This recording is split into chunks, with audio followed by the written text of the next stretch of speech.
Is the K702 worth a purchase? What makes it stand out versus other mid-fi audiophile offerings? Are there any downsides to owning one? Do you need an amp? Let's dive in and find out.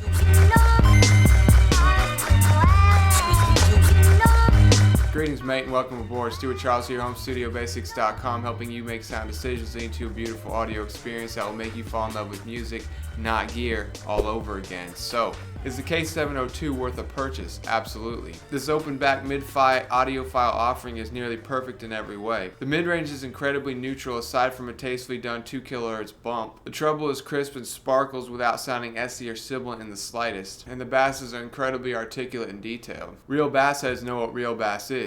Choosy bass heads don't choose GIF, but they do choose the K702. It's good, you like. At around $200-250, it's an easy purchase and a headphone that you won't be selling or replacing anytime soon, if ever. Like the HD600, I plan on keeping mine around for a long time. Let's take a look at 5 reasons why you should consider purchasing one and adding to your collection now. It's comfortable and built very well. The velour padding is a tad stiffer than a Bay or even a K612, but it still doesn't need an adjustment of any kind. I can wear one on my head almost indefinitely, no matter the session duration. The clamping force is almost perfect, and the headphone is very sturdy despite being incredibly light. It's not quite as light as the K240, but the cups are deeper and you won't have issues with the driver hitting your ears and causing discomfort. Furthermore, the efficiency of the hammock style adjustment ensures you'll always get a perfect fit. The headband, while not padded, improved upon the original Austrian-made bumps on the underside, a complaint amongst a plethora of different users. This time around there are no bumps and you won't even notice it on your head most of the time. Lastly, the mini XLR cable is detachable and can be used with an adapter for gaming. Number 4, gaming and Soundstage. Speaking of, it's great for gaming. You'll be able to pinpoint sounds with precision accuracy, and directional cues are on point like your mom's meatloaf. You hungry? You hungry? Hey Ma! Can we get some meatloaf? This is perhaps the best soundstage on any headphones that I've personally heard out of over 100 at the time of this video. It provides the most out-of-your-head experience and works incredibly well for subtle details in film. Something I was astonished by in watching an old favorite like Reservoir Dogs. The background ambience, detail, and subtlety previously unheard will start to come through with startling clarity, to the point of you ripping off the headphones in a panic. The K702 does an incredible job at giving off the illusion that things are happening above and below and behind you as well to the right and left. Imaging is also noteworthy, and sounds tend to be separated more effectively than a closed back or even a good open back like the HD600. I can't count how many times I thought the sound was coming from the gravel below on the first floor of my apartment, only to rewind and find out that it came from the movie. This helps to create an immersive experience with a DAC like the Creative Sound Blaster XG6 and Scout Mode, one of my favorite combos for really analyzing the ins and outs of sound design in movies and games. Number 3, it does well with most genres. I wouldn't try to push this headphone too hard, but it will present 99% of genres with ease and care.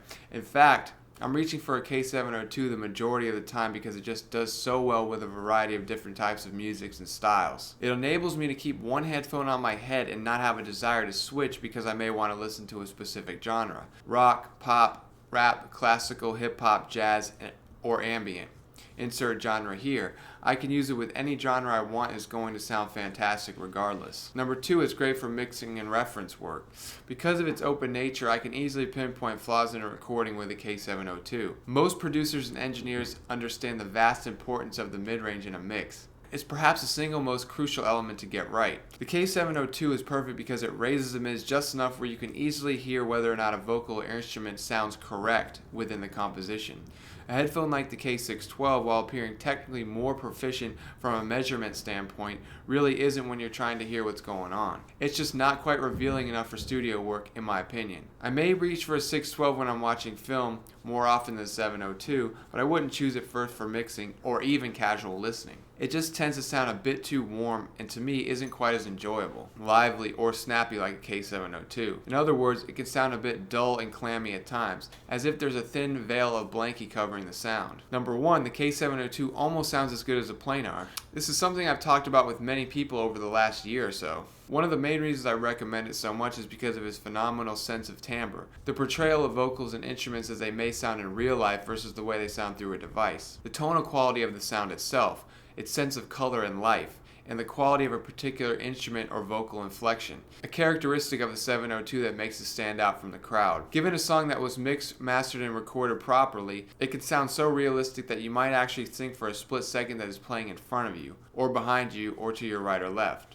The K702 is perhaps the best at replicating this rich, natural, true-to-life, and incredibly intimate aspect of the listening experience that most headphones sorely lack. There's no mistaking that distinction once you hear it. The 702 really highlights these amazing qualities in music by bringing them to the forefront and putting them on display, while also saturating them just right. The analogy I would use is a raw photograph versus one calibrated with just the right amount of brightness and contrast, giving it that crisp, professional look while at the same time not overdoing it, like your mom's meatloaf on a bad day.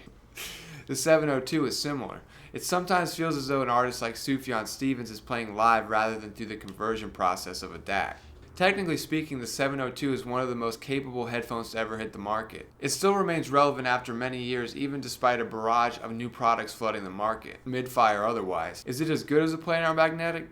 It's eerily close to matching the tonal qualities of one, that's for sure. And comparing the 702's timbre to something like a Deva, Sundara, 400i, etc., the difference is there, but it's very, very small. If it were a race, it would definitely be a photo finish. As far as amplification, you will need one that is woefully inefficient and needs quite a bit of power from an amp to reach acceptable volume levels. I would seek out amps and DACs with a lot of overall power to be sure. I'll leave a link down below for the best headphone amps for the K701 and K702. I did a ton of research and first-hand experience with that, so definitely check it out if you're unsure of what to buy. A quick recommendation would be something like K5 Pro. Plenty of power and features for even the snobbiest of snobs. Steve Gutenberg! Excuse me. Potential downside, some people will inevitably complain about a lack of bass slam, but outside of that, I can't think of one single reason not to invest in one of these for your collection. Just don't be that guy who collects headphones like me. With that, are you ready to check out the next article in the Before You Buy series? Click on over to my right and let's learn more about a really controversial line of headphones. I know it will help you out immensely on your journey. I'll see you over there.